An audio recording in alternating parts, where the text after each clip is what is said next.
Welcome back friends.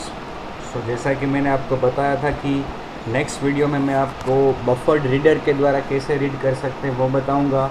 और हम किसी भी लोकेशन पे मतलब कि वैलिड लोकेशन पे फाइल को कैसे राइट कर सकते हैं, बना सकते हैं और उसमें से डेटा को रीड भी कैसे करें। तो राइट और रीड का मैकेनिज़्म तो सेम रहने वाला है, केवल वो लोकेशन है वही सेट करना है, वही इम्पोर्टेंट है, अदरवाइज एवरीथिंग इज़ सिमिलर।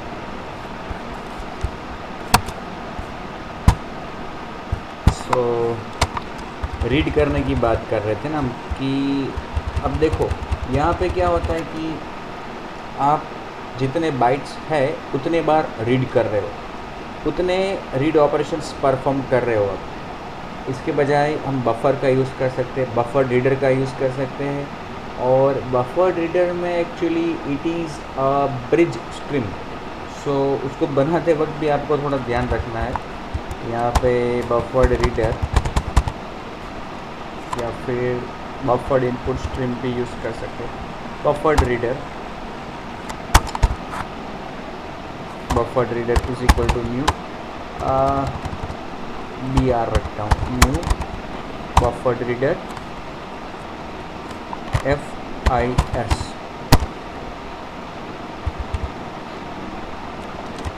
तो यहाँ पे जो आर्ग्यूमेंट पास करनी है हमें वो FIS तो नहीं पास कर सकते, लेकिन new input stream reader FIS,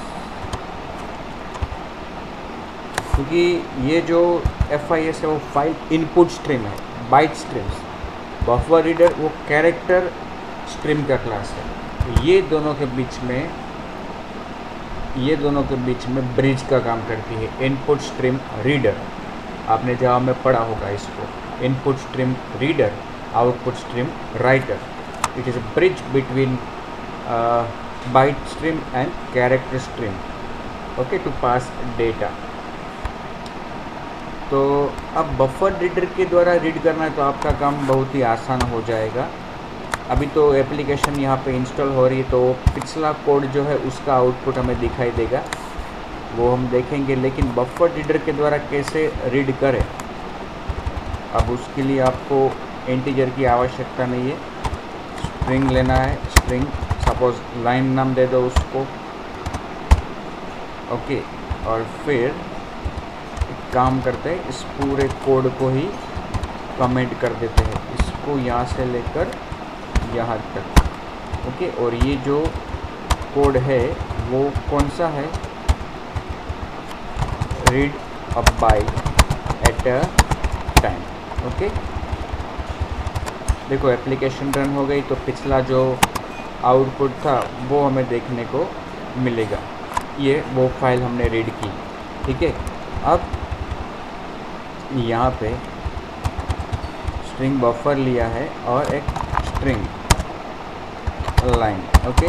और while br.readLine is not equal to null, जब तक लाइंस अवेलेबल है रीड करने को बफर रीडर वो लाइन देता रहेगा। जब लाइंस अवेलेबल नहीं है, मतलब कि end of file is encountered, it will return null. तो हमें तो वो लाइन भी डिस्प्ले करनी है, तो वो लाइन यहाँ पे हमें स्टोर करनी होगी, ठीक है। Line equal to br.readLine is not equal to null, okay. buffer.append line,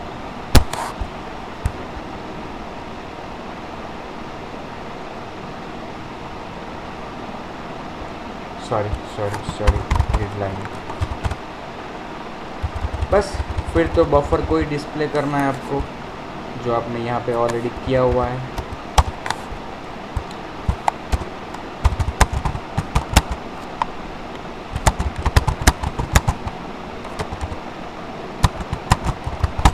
okay, अब इसको रन करेंगे तो होगा क्या कि डेटा पहले जो हमारी फाइल है, एक्चुअल फाइल, फिज़िकल फाइल, उसमें से बफर में आएगा, बफर में से हम उसको रीड करेंगे।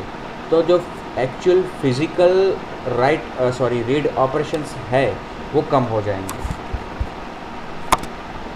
ये उसका एडवांटेज रहता है।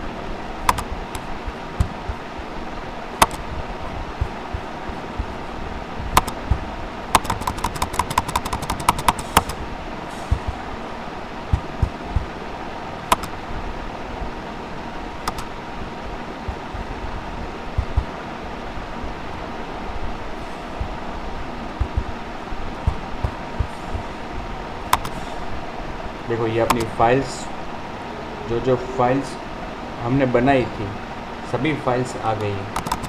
देखो जो अपना डेटा हमने राइट किया था सब कुछ दिखाई देगा। मैंने बोला था ना आपको कि डिवाइस को जब रिस्टार्ट करेंगे तो वो फाइल्स भी हमें दिखाई देगी। ये तब नहीं दिखाई दे रही थी। ओके, अब सब आ गया, ठीक है ना।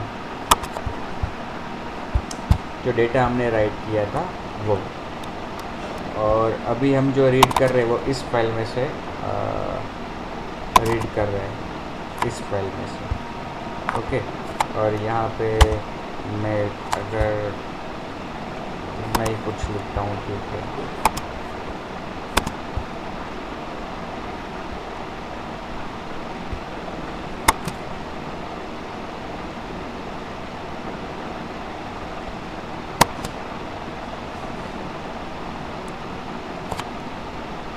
ये हमारी वो फाइल रीड होके आ गई, पूरी फाइल। और यहाँ पे आप देखो तो पूरा एक साथ आ गया है।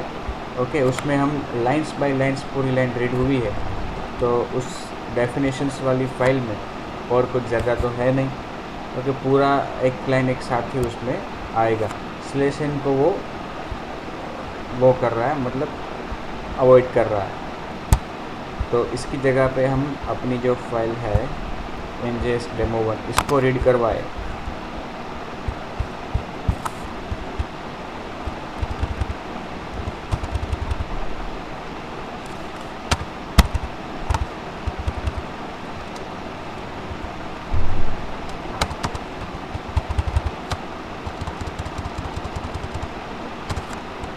NJS Demo1, okay.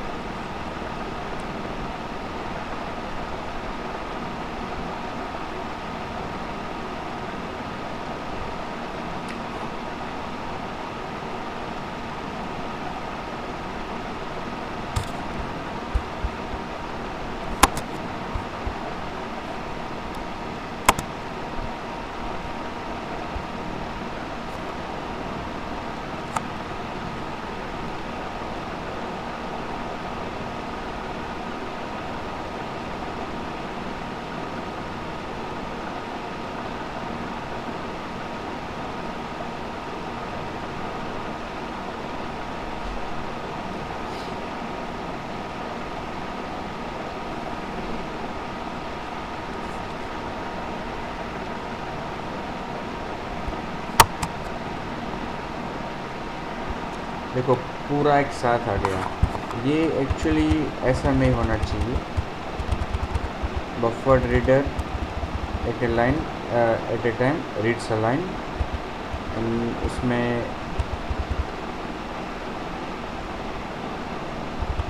हर बार वो लाइन को हमें अपेंड भी करना होगा यहाँ पे, तब जाके वो नेक्स्ट लाइन में डिस्प्ले करेगा। स्लैश एन तक वो रीड करता है, स्लैश एन तक, लेकिन स्लैश एन को अवॉइड करता है क्योंकि वहाँ तक उसको रीड करना है। स्लैश एन को रीड नहीं करेगा, स्लैश एन आने पे वो स्टॉप हो जाएगा। फिर नेक्स्ट लाइन रीड करते वक्त स्लैश एन के बाद करेगा, तो स्लैश एन मतलब पूरा अवॉइड हो जाता है।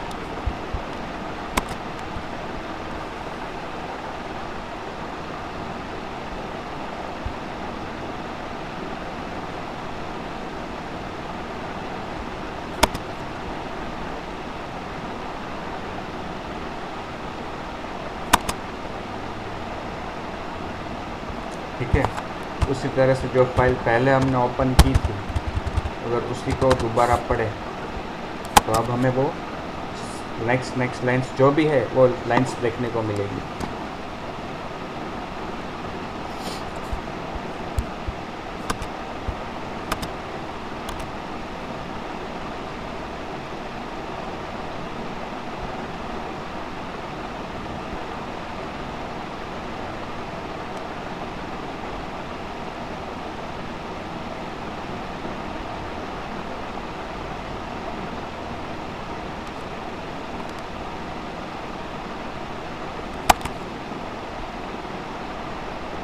ठीक है। तो इस तरह से हम बफर रीडर का यूज़ करके इजीली किसी भी फाइल को, एंटायर फाइल को रीड कर सकते हैं। ओके, तो इसके बाद नेक्स्ट वीडियो में मैं आपको बताता हूँ कि किसी भी लोकेशन पे for example in external storage किस तरह से हम फाइल बना सकते हैं, उसमें राइट कर सकते हैं। ओके।